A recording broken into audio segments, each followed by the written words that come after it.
சிவாயம் என சொல்வோமே நன்மைகள் 1000 கொள்வோமே நம சிவாயம் என சொல்வோமே நன்மைகள் 1000 கொள்வோமே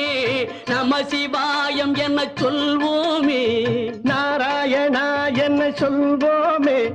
நால்வகை துன்பத்தை வெல்வோமே நாராயணா என்ன சொல்வோமே நால்வகை துன்பத்தை வெல்வோமே நாராயணா என்ன சொல்வோமே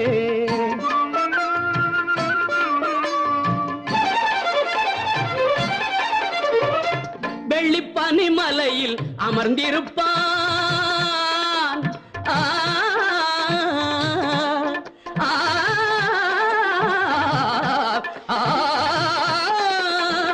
வெள்ளிப்பனிமலையில் அமர்ந்திருப்பான்